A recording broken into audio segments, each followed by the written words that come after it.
Hi everybody, welcome to another episode of Best of British Blackwell. Hope you're keeping well. Today we're going to be making something a little bit different. It's really simple to make, but it's an absolutely stunning ingredient and something which I have only recently discovered. There's a big shout out in this video to Guga Foods, massive influence on this channel, and this is 100% part of one of his recipes, but we're going to be making some cured egg yolks, which we're going to be using to season some food and also to make some special steak butter in a separate video. So come over, have a look at the ingredients, let's get going. Okay, so here we go guys. These are the very basic ingredients that we need for our cured egg yolks. Now, what is the point in a cured egg yolk? Well, honestly, it's just such a flavoursome addition to things like steaks and butters and pretty much anything, you know, pasta. It goes with absolutely anything. It's a flavour that I first discovered having copied Guga Foods, his recipe for these. I've got a slight variation on his recipe, so it's not a complete copy. I've added some bits and pieces that I quite like, but honestly guys, when you see the end product here, you're going to absolutely love this. Key ingredient, salt. I've got 750 grams of salt here. You need 2 parts salt to 1 part sugar, so there's 375 grams of granulated sugar here. My additional ingredients are, I've got some porcini mushroom powder here. This is widely available. I picked this up in Waitrose. It's available in Sainsbury's. You'll get it anywhere now, but the powdered version is very important because it imparts the flavour. I've also got, there's a teaspoon of that. And there's about 3/4 teaspoon of garlic granules here because garlic is good with anything. And the key ingredient here is obviously the eggs. So don't go out and buy the cheapest eggs you can possibly get hold of. I'm not saying go and get the most expensive, but these here are a Leghorn white and they give a really nice orange yolk. You'll see that when we crack these into the bowl. But let's crack on for now and get all of our pure ingredients ready. So in with our salt. This is our sugar, sorry. In with all of our salt. In with all of our garlic, porcini powder, and it's as simple as that. We want to give this a big stir now. So just make sure that absolutely all of the ingredients here are very well mixed. You could put this in a little food processor if you wanted to and just leave it on the low setting to make sure it fully mixes, but actually I just like doing this by hand, and immediately you can smell that beautiful porcini mushroom powder coming through here, and honestly it's absolutely superb. So let's set this aside now and have a look at these eggs, which all we've got to do is crack them into a bowl. Just be careful not to break those yolks. And there we go, look at that beautiful orange yolk that we've got there. That's what we're looking for. So I'm going to crack on now and crack all these in, and then I'm going to show you how we actually get these set up for the curing process.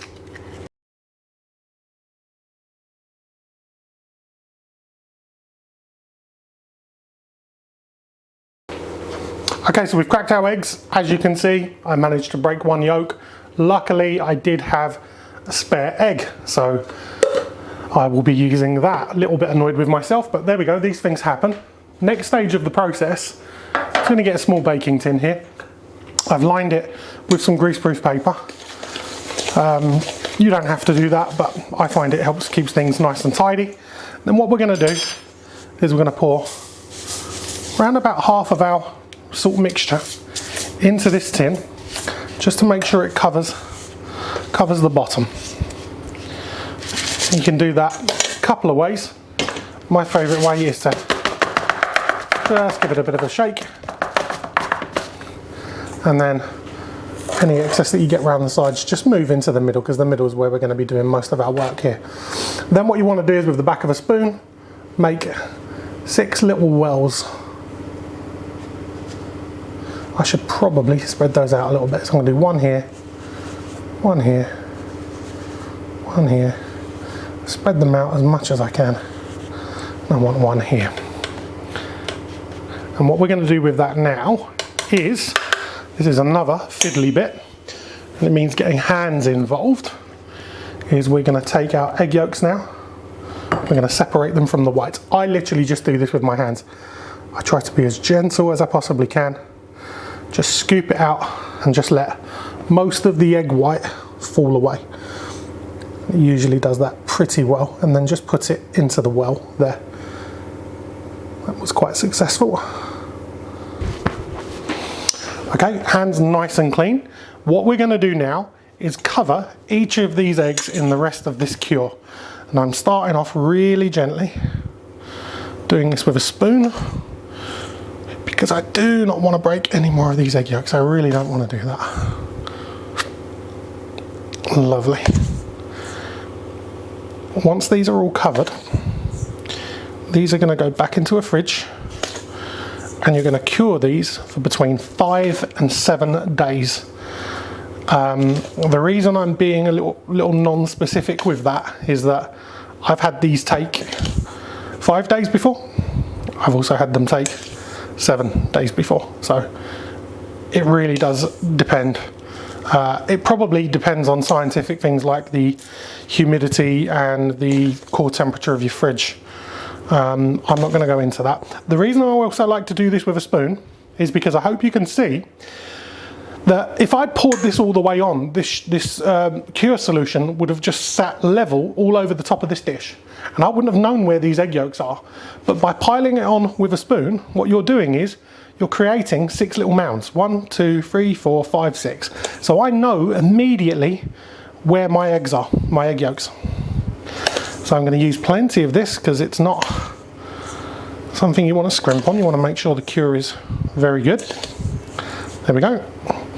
And now we're going to take this. I'm going to cover it with a little bit of tin foil, just for protection really, no other reason. And we will see what these look like in about 5 days time.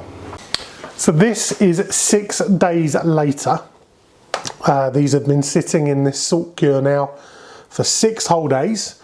As you can see, I have had a little dig around here just to make sure the curing process was going well. I did that yesterday and I felt that they needed another 24 hours. So what we're going to do now is very, very gently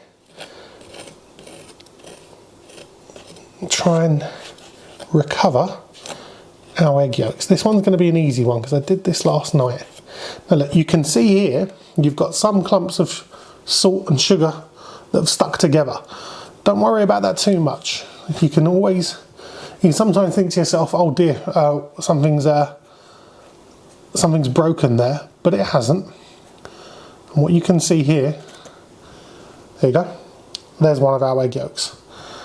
Still a little bit wet underneath, that's to be expected, but that is basically the egg white there that hasn't really set that well. So what we're going to do is, slowly but surely, uncover all of these. Just taking your time. I'm not being very heavy-handed with this spoon. I'm just trying to discover where they are.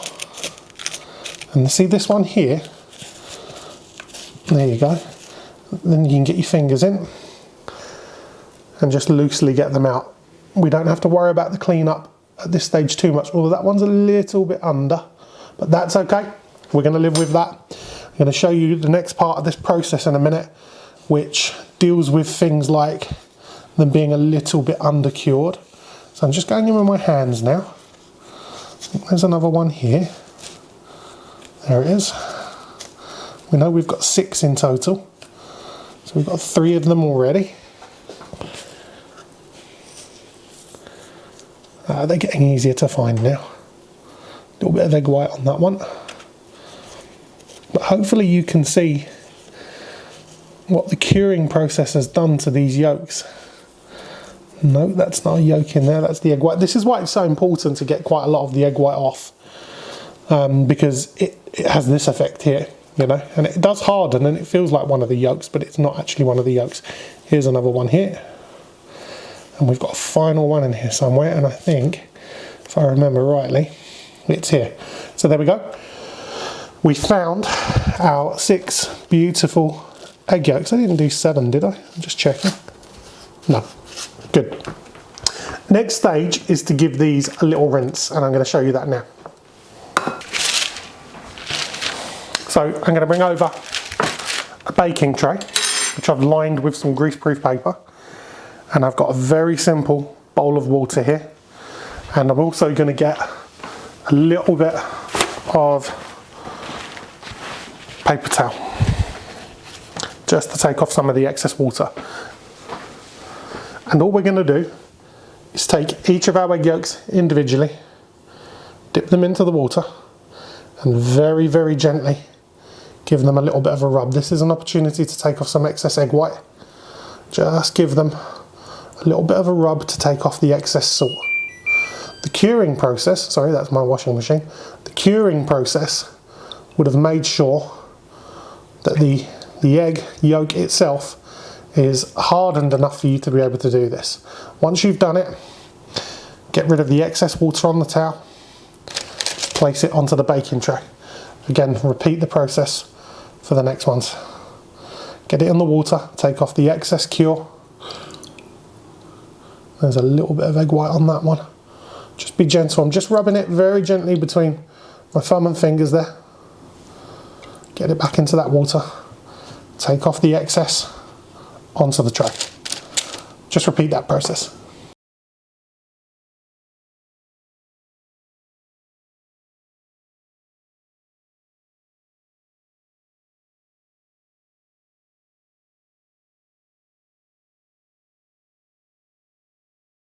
There we go. These are now cleaned off. They've had the excess water drained off of them. Don't they look pretty? I mean, look at that colour. That's absolutely superb. There's one final stage in this process, and that is drying them.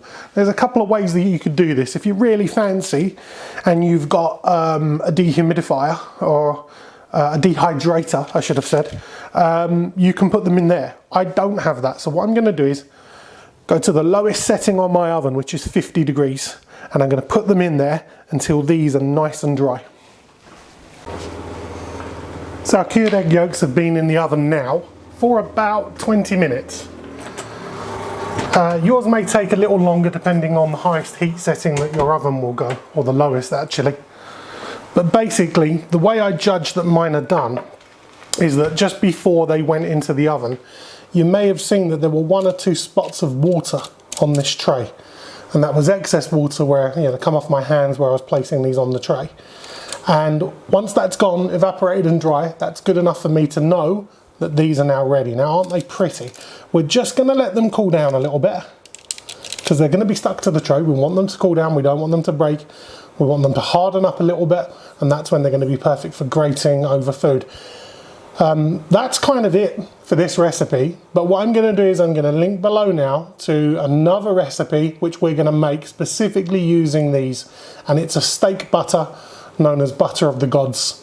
Please tune in for that video because that's where these become the star of the show.